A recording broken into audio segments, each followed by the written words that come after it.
I just want to remind you guys that we have a couple more programs coming up. Let's see, the next one is going to be Bigfoot, and that will be next Tuesday with Scott. I think that's going to be a lot of fun. The next day, Wednesday, we are doing a book discussion. There will be pizza, and it will be here in the library. And then we have one more program after that, and we'll be done with MCC Reads, and that will be with Lance, and he'll be talking about happiness. Today, we have Kevin here. He's going to do a fascinating thing on AI, and we were discussing it before he got in here, so I'm kind of curious what you had to share with us. Thank you very much, and thanks for coming and hanging out with me. I'm gonna lead you through it, but literally leading you through it and not just telling you about it. I want you to participate. So if you have any sort of device, a mobile device or your laptop, I'm gonna be throwing out some prompt ideas. So if you're somewhat new to artificial intelligence, more specifically generative artificial intelligence, you're going to be able to follow along. So if it's been something like, ooh, I don't know, I don't really know much about that stuff, it's scary, those things, we're going to ease your concerns today and guide you through. So to help you follow along, I've QR coded 3 different AI models, generative AI models. We have ChatGPT, we have Copilot from Microsoft, we also have Gemini, which was recently renamed to Gemini from Google Bard. So totally up to you. If you can, using all 3 of them is not a bad idea, just to kind of see the nuances and the results that you get from them. I sometimes will use one or the other, depending on what I'm looking for, and I'll get into that a little bit as we cruise through this. If at any point in time you have any questions, don't hesitate to just ask. This is kind of a quaint little audience, and so don't think that you have to hold off and forget your question, because if you're like me, that's what happens if I put my question to the side for any amount of time. My brain goes elsewhere. So a little bit about me, in black and white and gray, those hues. Here at MCC, I'm the Director of Instructional Innovation. Basically, that means I get to work with a lot of different stakeholders to talk about what we do here at MCC, and obviously the main idea is teaching and learning. I also adjunct a few different classes, so I recognize some faces in here from being in my classes. I used to teach right down the road at Central Montcalm High School. I spent almost 11 years there, and my kids go to school and my wife teaches school, so we're all kind of associated with education in our own little way. And you're like, boom, what just happened? That's kind of the same thing. Well, I thought that was kind of boring, so I threw my intro into ChatGPT and said, can you make this read a little bit better? I'm not going to read for you, but you can see very quickly, it probably took about 25 to 30 seconds to spiff those things up a little bit. Okay. I also said that's a very boring image. Can you put me in a space suit? Okay, so if I go back, okay, you're going to see that it took me and put me in a space suit. I don't know what space suits look like here in 2024, but that is what they came up with, or they came up with right there. So if you're ever looking to kind of make things look better for you, prompting is in the AI model is where it's at. Okay, we're going to talk a little bit about prompting and what prompting is. So I asked ChatGPT to tell us what prompting is and how we can get a better feel for it, and it should, after I put that prompt in there, the technology works for me. Sometimes I'm not very patient because it is a GIF, okay? That's exactly what it will give us, okay? So I asked for a 1-paragraph prompt to get a better understanding of what generative AI prompting is. And I can actually pause this so you can get a chance. Oops, it's not going to work. Okay. So anyways, I took it a step further and was like, hey, can you write a bio for me? You know, one of the hardest things that I encounter are those little things that take a lot of time, like writing a bio. All right. And ChatGPT can do a great job. Bard, or Gemini, excuse me, Copilot. So I just say, hey, can you write a bio for me? I'm the Director of Instructional Innovation at MCC. I have 2 daughters and a wife, and I love the outdoors, especially the UP. Okay? Something as simple as that. And that's what they came up with. And you're probably like, wow, that's a lot. You want me to read that right now? Okay? And it is a lot. Okay, so I did what's called a chain prompt. Okay, so after I put in that initial one and got that, I just said, hey, can you cut that down a little bit? Okay? instead of talking in the third person, can you write it with my name being Kevin in the first person? And really quickly, it spit that out. Now, here's where the beautiful thing lies in with this, okay? It's not going to be doing all the work for you. It's giving you a starting point, because I'm sure that you can all think about a time that you wrote a paper or had to write anything, and you're like, where do I start? How do I start? All right, and most times you have a prompt available for you. Okay, so my example is I do a lot of presentations, okay? And often the presentation is, we're looking for blank, okay? Or some sort of guidelines for the presentation. So I'll take those guidelines and I'll put it in. Hey, I need to do a presentation. Here's the topic I'm kind of thinking of. So in 2 weeks, I'm presenting at a conference, a technology conference in Grand Rapids. Okay, and I want to present on the topic of digital inking. Okay, using a stylus on one of your devices. And so I'm like, hey, give me some talking points for this. Here's the audience I'm going to be presenting to, and boom, you get your structure right there. So the bottom line is you get a starting point. Okay. So speaking of a starting point, for today, you're going to have some goals with this presentation. Now, I had you look up those AI tools because I do kind of want you to follow along. So throughout this presentation, you're going to see some red boxes that say prompt. And I encourage you to type in that prompt or something along those lines just to get an idea of how to do some prompts. And most of the times when you hear prompts, you're probably going to overthink it a little bit. You're like, oh, I'm just not capable of writing a prompt. It could be a basic question. And then you go from there and try to get more and kind of streamline exactly what it is that you are looking for. So today, my hope is that you walk out of here with an understanding of practical applications of AI. Okay? You also have awareness of the challenges and considerations, and maybe some actionable insights for AI integration into your life. Okay? No matter whether you're a student, an employee, whether you're not quite sure what to have for dinner tonight, and how AI might be able to help you with that. So, the first thing I always like to get into is your mindset when it comes to AI. I've been to a ton of presentations and they always seem to start with, how many of you are scared of AI? Like, you're looking at a robot kicking down the door behind me about to take us down, okay? That's not the case at all right? So, a lot of times we'll hear that scary and I just cringe. I don't like that, all right? So, I like to instead say, it's new. And a lot of the newness is what provides the scary, okay? I like to flip the script and say, okay, how can we use this? All right? And so there's some things to think about along with this. AI is not going away. All right? So you can wish for it to go away. You can say, I'm not going to use it, and that's fine. But it's not going away. It's here to stay. It's back when they were like, hey, we don't need to use computers. We can keep using the typewriter. Now we got the typewriter sitting over there as a little artifact that we can use from time to time, okay? The computers are here to stay. The AI models are only going to grow, all right?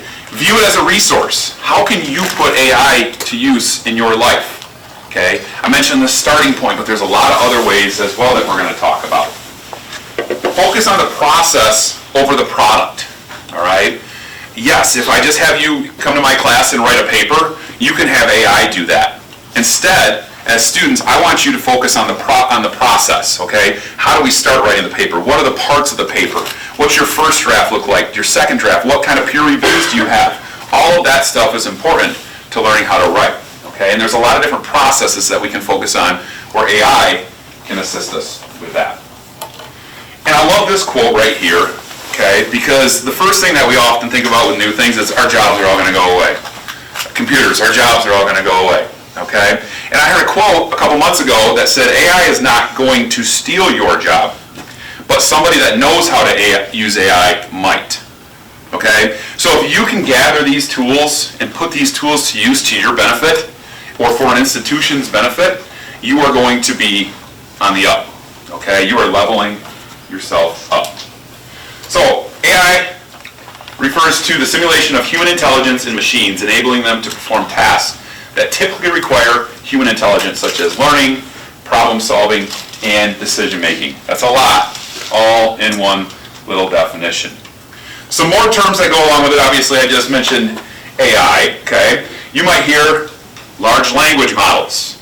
You might be reading about AI and see LLM, that stands for large language models. Okay? A large language model is something like ChatGPT, or Gemini, or Copilot, okay? It has a lot of server space to pull information from and come to conclusions.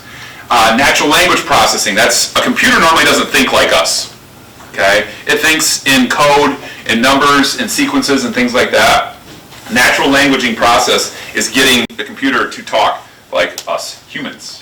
Machine learning, neural networks, AI hallucinations, those are all things you see as well. We already talked about prompt. But the big thing with prompting isn't just putting in a prompt, it's also then encouraging more.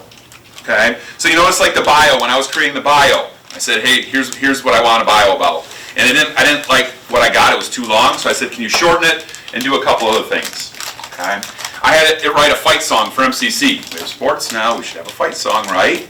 So I had to write me a fight song, and I was like, I don't really like that. Can you make sure that you include that our colors are green and yellow? Can you make sure that the Centurion's in there, that we're located in Sydney? Things like that. And it came out, and I finally got to where I was very happy. I shared it with our athletic department. They're like, wow, Kevin, you wrote an amazing fight song. I was like, thank you so much. And then and then David, our IT director, sent one to them as well. And they're like, oh my gosh, this is crazy. You both know how to write fight songs? And it was AI. And we had to give that away, but it's fun. So That's why English teachers are having issues with it. yes. So that goes to the process versus product piece as well. And you can always cheat, okay? You could go to any one of these books right here and plagiarize from that book, and you might get caught, and you might get away with it too, okay? And some of it comes down with the ethics that go behind it. So, getting started, what are some common AI tools that you use every day but might not realize it? Okay, you might put that into the prompt, and you might be surprised to find that there are a lot of tools, common tools, that you have been using for a long time that integrate the use of AI.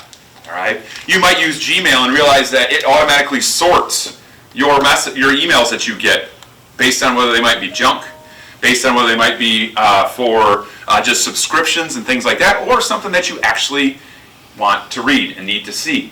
You ever use Google Maps or Waze or anything like that to get somewhere? And it takes into account current traffic conditions and analyzes different routes to get you where you need to be, hopefully ahead of schedule. Okay? And the list goes on. If you use Word Editor, for example, it'll help you to write your paper and kind of level that up. So you've been using AI for a long time. It's just that these big, large language models have come out, and you're like, oh boy, here we go. Here's where the robots come in. So we got to talk a little bit about history too. Okay? And AI's been around for a long time. Okay? Before Gmail even. All right? And you can see the timeline right there. A few notable items. Obviously, a lot happened between a lot of those things. And you can actually, like I said, use that prompt and go in there, and it might spit out, it's not, no might, it's going to spit out maybe a little something different from what I have right here, because all the responses tend to be unique. But I encourage you to do stuff like this and try to understand the history of AI. And then you might go a step further and say, okay, that's great, okay, but what are some specific examples of present day AI? Okay, and it might give you something like speech recognition and image recognition, virtual assistants. So you go to a web page and you start chatting with something, and you can tell it's probably not a human, but it still might be able to give you the answers that you're looking for. So, as we continue with AI, we look to the future. Okay? So you might ask, how can a small business prepare for the future of work? Okay? What's the future of work going to look like?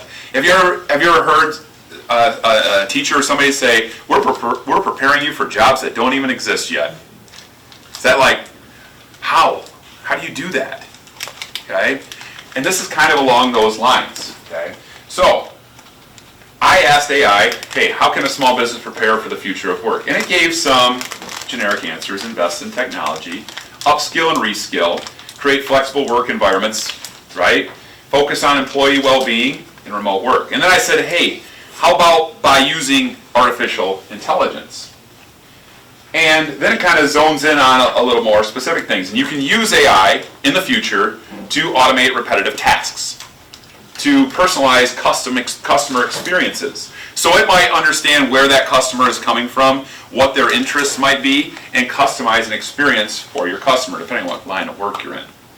all right? It might also improve your decision-making skills. It might actually look at data on where your customers are coming from and help you to better understand that versus like, I think they're coming from here because one time I had an employee say they came from there, okay? It's going to look at the big picture, so you don't have to dive through all of that stuff. And then another chain prompt, can you give me some actual examples, AI?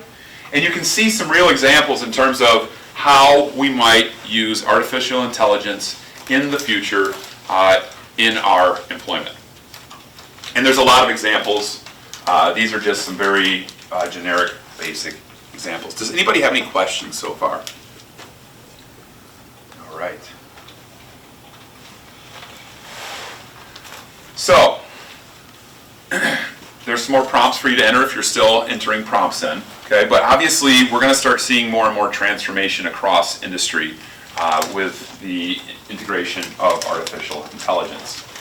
And one of those areas is marketing. Okay, and I know that Kurt behind the camera is laughing to himself right now because he's well aware of the pluses and some of the minuses that go along with this. Okay, and one of the minuses is you got to learn something. Okay, and that can often hold us back. We're like, oh, I got to learn how to do something new. Here we are at school saying that, right? Okay, but in order for us to cross that bridge, in order for us to be more efficient and use these new tools, we do have to learn something. And we do have to tell ourselves, like going back to mindset, that it is okay and that we are capable of learning new things. And a lot of us will just say things like, I'm not good at math, so I can't learn math, or I don't do technology, so I can't do technology. And that's a very broad net to cast onto something. Okay? But in reality, if you get in and learn bits and pieces, you'll find that once you start putting some prompts into the AI tool, you're going to get some input or some output. Okay? And you're going to go a little bit further. And you're going to be more comfortable with the tool, and I'm hoping that's what we're going to do a little bit today. Okay? So with marketing, obviously there's a lot that you can do. Okay? But one of them is being able to personalize marketing campaigns and be more specific with the clientele that you're trying to reach out to. Okay? Here at MCC, we reach out to younger learners in elementary and middle school all the way to adult and senior citizens. Okay, so that's a pretty large spectrum. And so using these tools to more specifically identify that customer base is important and helpful. Okay, and you can see that there's examples in sales and HR, which we'll talk about here in a second. Obviously, education. Okay, I encourage our instructors to use AI tools to build assignments. Creating assignments can be difficult. Using a starting point created by AI that we can then build upon, insert our course goals, add relevant examples, create scenarios that can help students get a bigger picture or a more diversified picture of the topic that we're talking about. AI can come up with those. Okay? And it's a starting point, all right, like I said. And then last but not least, obviously management. There's a whole lot others. Like you could put that prompt in for your line of work and how it might be able to help you. So, from the HR perspective, how can it help with the hiring process? Okay, so there's a lot of HR tools out there that will actually scan your resume, scan your cover letter. You might have used one of those when you were trying to apply for a job. You're like, why do I have to send it in here? Because it's getting your resume and things like this right here, and it's looking for keywords within your resume and your cover letter to help kind of move you on to the next part of the process. Because a lot of these positions get a lot of applicants for a job. Okay? So it's woven into so many different areas in our life, and a lot of things are behind the scenes, and we may not really realize it. And you can see other examples like onboarding tasks. So when you get a new job, you have to go through the onboarding process and training and learning new things. Okay, so some of the training tools that they might use to level you up and make sure you know what you need to know to do the job might be based in AI. Okay, providing personalized training and support. AI can be used to create personalized onboarding plans based on your existing skill set. So you might take like a pre-test, for example, to see what you already know, and from there you will be assigned what you need to have still. So some actual statistics about the transformation across industry. Goldman Sachs, they've done plenty of studies on this, okay? And they likened it to a couple different inventions, okay? The electric motor in 1890 and the personal computer in 1981. But the biggest key here to understand is that it wasn't like overnight, like, oh, we have AI now, wait for the economy to just boom, okay? It takes, as it says here, almost 20 years for it to really catch on. So we're in like the infancy stage right here of AI. Okay, so if you're like, I don't know what Kevin knows, or I don't know what my friend knows about AI, I'm lost, I better not even start. Okay? Get rid of that mindset. Okay? Get to one of these large language models and just start putting in prompts. Okay? And you can start with simple things like, what should I have for dinner tonight? I have chicken and broccoli. Help me out. Okay? And it will give you some ideas. And then you find one of those ideas that you like, and you say, all right, what's the recipe for this one? Can you help me with that? And just like that, you have integrated yourself into AI. Okay? So, if you're worried about being behind, you might be, and that's okay. Okay? But now you can hop on and start learning, because you can see we're very early here. Okay? The blue is the generative AI. All right? You can see that the AI that's been around for a long time, boom. All right? So 20 years, obviously that's not set in stone. It could happen quicker, it could happen slower, but that's generally how that works. Okay? So it may be possible for us to begin reaping the economic benefits of generative AI sometimes in the later years of the 2020s. So we're 2024. We're still on the other side of it. Okay? From a global perspective, okay, the AI market has been on a remarkable growth trajectory. Okay? And we're going to start seeing a ton more activity as regards to that. Okay? So according to the latest McKinsey Global Survey, 1/3 of organizations now use generative AI regularly in at least one business function. And some more stats and figures for you as well. Okay? That's big time growth right there in the next 7 or so years. All right? Now, you see something like that. Worldwide, 400 million workers could be displaced because of AI. All right? So you're like, oh, they are going to be losing their jobs. But, okay, research estimates it will create 97 million jobs. They're like, I'm no math major, but that doesn't really stack up there. Okay? And the truth of this is we really don't know what the impact will be or the outcome will be. But there's also a very good chance that anyone that loses a job from it will also be able to find something that is then created from it. Okay? And so stay tuned, but do what you can as an individual to learn about these things, okay? Strain yourself to learn new things. Perhaps the biggest financial impact will come from the manufacturing industry. We're seeing a lot of automation with that industry. And actually, here at MCC, you can take automation classes, all right? And just a few more little figures there. But I want to talk about some trends. Like, okay, so we have ChatGPT, we have Bard, we've been living with AI for a long time, my email gets sorted. Kevin, what's next? Okay? And I don't just know this off the top of my head, but I have done a little research in it. So you might ask something simple like, what AI trends can we expect to see in 2024? Okay? And one of the big things that I'm going to focus on first is these giant models like ChatGPT, Copilot, and Gemini will be kind of not phased out, but we'll be using more specific things that deal with more specific tasks, like writing code, for example. If you go into writing code, you might use a specific AI model that just helps with your code. Because the crazy thing about this is, and you see that little side box right there, according to one estimate from the University of Washington, training a single GPT-3 ChatGPT size model requires the yearly electricity consumption of over 1,000 households. Okay? It's a crazy amount of energy that these servers require in order to kick out your output. They said it's like a bottle of water for every time you prompt ChatGPT. They would expand on these models, but there's not enough water to cool things down. Okay? True story. All right?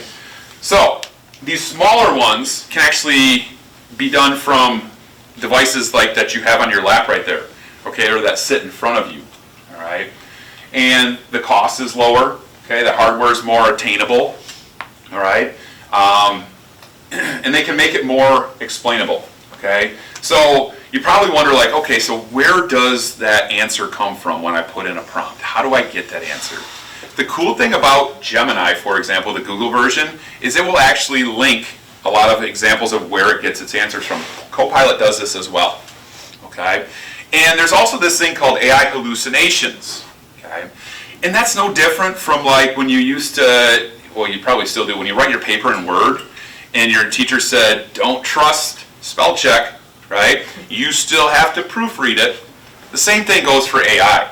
Okay? You can use it as a starting point. You can use it to generate content, but you shouldn't trust it.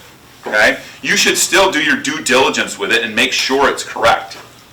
All right? It's still on you as the actual human to verify these things. Okay? So there's pluses, but there's also always going to be minuses. And you as a human should always be verifying the information that comes into you, regardless of whether it comes from the news, a friend, an AI model. All right? You have to work to do your due diligence with it.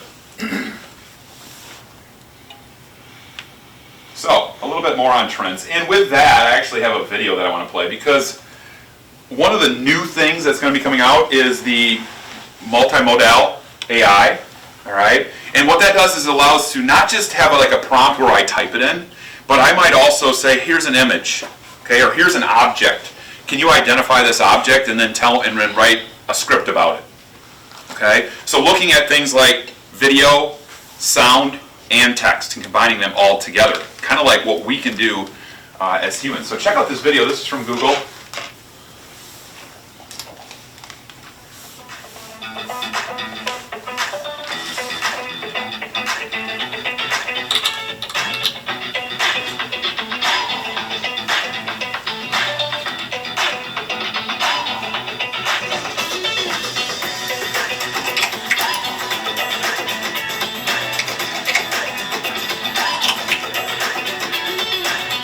I know it's a little hard to see.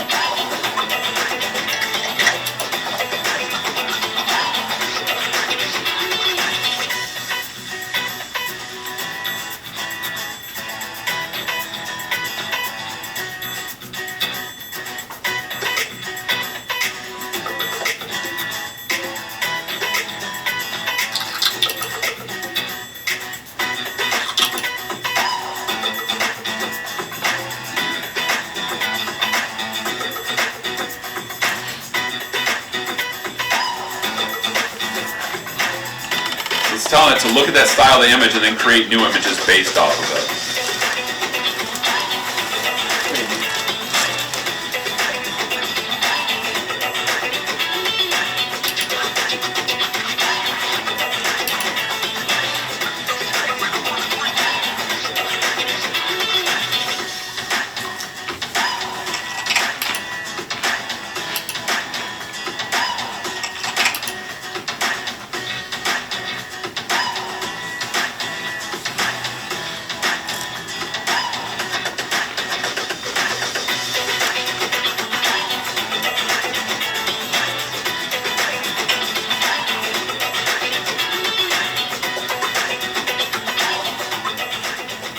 So a lot of crazy things out there, a lot of advancements going to be coming in really quick, and that's just another example. You know, we go from just a basic text, okay, write a bio for me, write a book for me, you know, stuff like that, to now we're combining images with movement and different colors and styles and analyzing things like that. Anyone ever use, not sure what the song is on the radio, or hum a tune to try and remember what the song is? Use the Google tool for that. You're using AI, okay? It's not just that your voice, it's probably that your voice is really good, so it recognizes it, but that's not the only thing, okay? And I mentioned coding, okay? So like actually writing code and deciphering code, AI is going to help coders with new skills and support. So one of the biggest time sinks when it comes to code is identifying where an error is in the code. AI is going to help with that, okay? And maybe even writing the code based on what you might want. So maybe you're a web designer and you want some help with that, AI can assist. Okay? AI can also help versus AI. So when we think about what are the bad things when it comes to AI, and AI doing bad things and impersonating, you probably heard that like spamming and stuff like that is now done with AI. Well, AI is also working to keep those spammers away. Okay? So it's not obviously just bad things, you know, there's plenty of good as well. And then we had that humanoid. I had to somehow work humanoid into this as well. Humanoid robotics startups, you probably have seen those funky looking things that are just kind of moving and walking. Okay, so we are a long ways away from those things being a part of, our actual society, but they do exist, and they are working to kind of level those up more and more. So obviously, I do want to identify a few risks that are associated with AI. I don't want to spend a lot of time here because it kind of goes without saying that there are risks, but things like privacy and copyright issues. So you mentioned, plagiarism and stuff like that. And while those things always exist, maybe they're a little bit easier now. So I encourage process over just final product. Okay? Instead of just, hey, I want you to write this paper. It's going to be 4 to 6 pages. Turn it in. Okay? Because turn it in cannot detect AI. Okay? It is a deterrent, but it's not great. Okay? There's also ethical issues associated with it. Obviously, we've heard the stories about people taking other people's books and writing them and putting their name on it using AI, and whether it's actual copyright or not. It goes down to making sure that ethically you're doing what is correct. Okay? You can always be outside the lines. All right? The key is to not. Okay? And then we already spoke about like labor displacement, but there's a few more with that as well, and you can see some different points there. And the biggest one that I want to point out is 60% of the jobs that exist today, 2024, March 4th, 2024, didn't exist in 1940. Okay, so we're still here. We're still doing all right. Okay, and that, if there's one thing that's going to continue to do that, is that change. Okay, is that turnover in the different jobs that we have out there. So you hear the taglines or you hear the statements like, we're preparing you for jobs that don't even exist today. Sounds scary, sounds like, whoa, I'm about to step off this ledge. Okay, but that's all in the evolution of it. It's all what we've seen before. Okay, and here we are again. You pull somebody from 1940 right here to the future, they're going to be blown away by what's going on right now. Okay, and for us, we're like, hey, it's just another day here. Okay, it's a nice day though. It is a nice day. It is a nice day. Okay, so keep that mind frame at the front of your brain as we go through that. Okay, there is going to be new, but we've been here before. Okay, so we expect AI to be no different, with new roles being created in data science, AI research, and engineering, among a few of them. So, how can you share? How can you get started? Okay, and as I mentioned time and time again, understanding the basics of it. Okay, putting a prompt into Bard, or Gemini, okay, and trying virtual assistants like Siri or Alexa. And I know that sometimes I probably have Siri going off here in my pocket or on my watch here in a second, because I keep saying the name, okay? But things like that can tell you simple things like, what's going to be the temperature today? What should I wear? So that you're not sweating as you go about your day, because it's supposed to be 75 degrees today. I don't know about you, but I had a daughter that's been looking forward to this day for a long time because she wanted to wear shorts today. Okay? Because Alexa said that it's going to be warm today. We're going to highlight the real world applications. Okay? So I mentioned things like Gmail. You've been using AI for a long time. Okay? Like, oh, I don't want to get into the AI thing. Newsflash, you've been using AI quite a bit, and you might not have realized it. Emphasize the benefits. Okay, so AI can assist and augment human abilities rather than replace them. Okay, it's working with the tool. Okay? It's building on what it gives you. All right, I mentioned I start pretty much every presentation, and this one included on, hey, I'm giving a presentation on AI to college instructors. Can you give me a framework for it? Can you outline some talking points? What I get from AI to where I am now, two totally different things. But it kind of helps me with motivation to get started, to build on something. This has got to go, this can change, I'm going to add this in, okay, and we have a starting point. Anybody ever have writer's block? Okay, AI can assist with that, okay? Just give me an outline, help me out with this. All right? You can also, don't ignore the concerns, okay, because there are going to be some concerns, okay? You know, simple things like, hey, you can generate images. Can you give me an image of someone collecting trash or garbage? Well, that's a garbage man, right? Okay? AI just goes on all the different models that it was built on, and sometimes we'll come up with these different biases and things like that. And we could spend a whole other session talking about AI bias, right? But it goes back to you as the human being able to decipher things, change things as needed, and adapt, and make it work for you. It's kind of that spell checker, but in a much bigger capacity, all right? And I encourage you to use it to explore career opportunities and career paths. All right, so you've probably all done the job seeker thing or career exploration. Okay, try using the AI tool to put in what your interests are, where you'd like to be in 5 years. Okay, you ever get that question, where do you see yourself in 5 years? Have you ever tried to ask ChatGPT where it sees you in 5 years? And when it's like, I don't really know you, I can't help, then you're like, well, let me help you with that and give you some more. Okay, I'm not saying it's going to pick your career for you, but it's going to be another view into what you might not have discovered yet. Okay, and showcase AI in education. All right, how you can use AI as personal learning tools. Okay, to take a pretest and then identify, where your shortfalls are. Maybe you do your little career scope thing, and then you say, okay, now what do I need to learn in order to get to that point? And what school should I go to, or what training program do I need to associate myself with? Okay, so tools like that are going to give you more personalized outcomes in terms of what you put into it.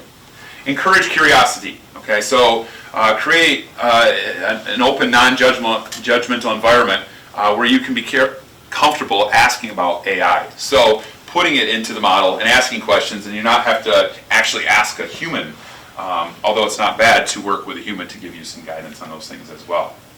All right, and so there's others as well. Obviously, it deals with ethical AI use. The biggest thing is talking to each other about using these tools and not just acting like there's this new frontier, but I'm not sure if I want to get into that yet. Okay, it's here. It's not going away. Okay, so integrate it into your day-to-day life. Okay, and see it as a resource, but take a step back and think about it critically.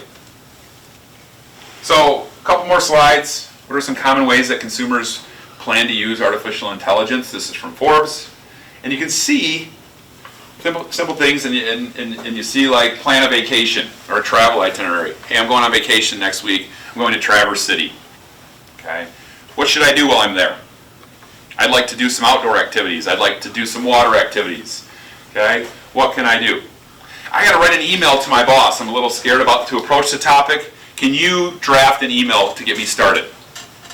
Okay, and it can kind of help you out with that. All right, maybe you work in social media. AI can help you write a social media post. Now go ahead and shorten that too. That's way too long. I don't want it to be that long. Okay, and you can kind of fine tune it and tailor it to what it is that you want it to see. So I linked these, which probably wasn't the best way to do it, but there's a lot of very cool AI tools out there. This Murph AI, if you want to Google that, the voice generator, can take whatever it is that you want to say. So you're probably like, I don't like my voice very much. You can create pretty much anything that you want to say with a different voice. Okay? You can go foreign, you can stay here, you can speed it up, you can slow it down. This is kind of cool right here. You can actually take images and bring them to life. Okay? Deep nostalgia. All right? And so a lot of these are cool examples. Canva. Anybody ever use Canva? Canva has a lot of AI integration as well. Okay? Does anybody have any questions or anything, any thoughts? Okay, it doesn't have to just be a question. Maybe how you used AI.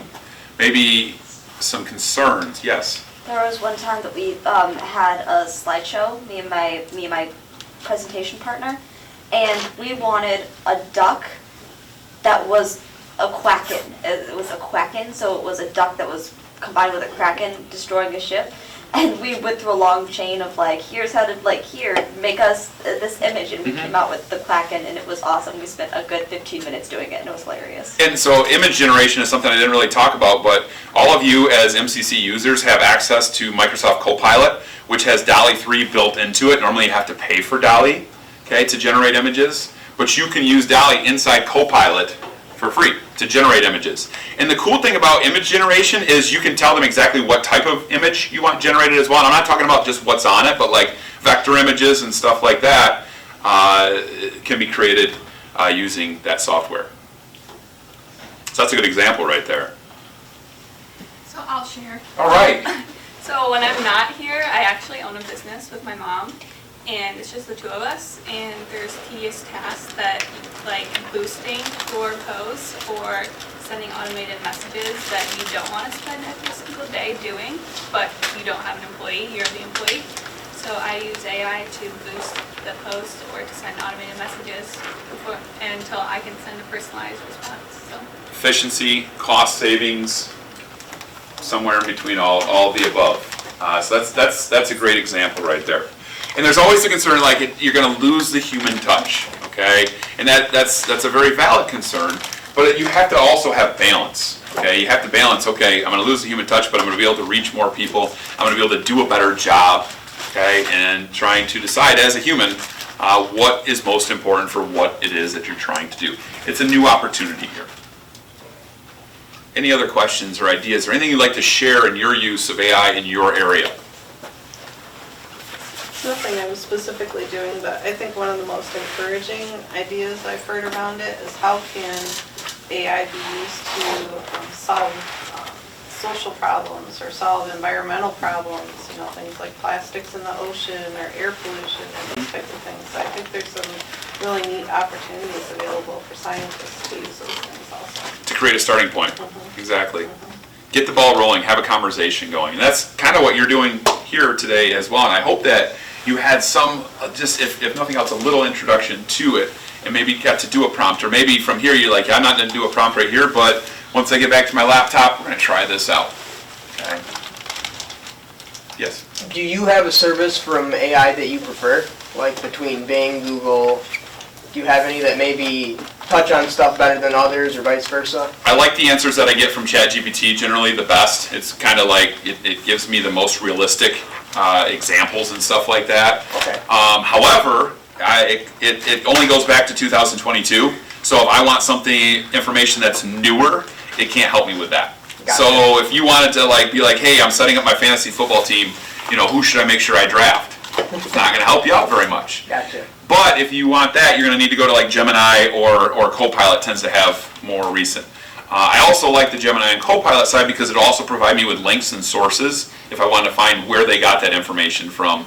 That can be very helpful. And that's another look into how we can do research a little bit differently as well. As it kind of comes to some conclusions on things, we can then verify those things from a human perspective to make sure they're accurate. So it's a great learning piece as well. Awesome. Yeah. Kurt, did you? I have to smile when you talk about image manipulation, Yeah. the fact Yeah. that, excuse me, that people are concerned about it. I'm the old fart in the room here, but ever since the photograph was invented, people have been manipulating it. You just never knew it. They've been adding light, they've been taking light away, they've been putting things in and taking it out. And the technology you have now just allows you to do it much quicker, much faster, and much more creative. When Photoshop came out, everyone was concerned. There were all kinds of ethical issues. I'm sorry, but everything you look at is manipulated one way or another. AI is just a new tool to allow you to do it faster, quicker, and more creatively. And as a creative guy, I love it.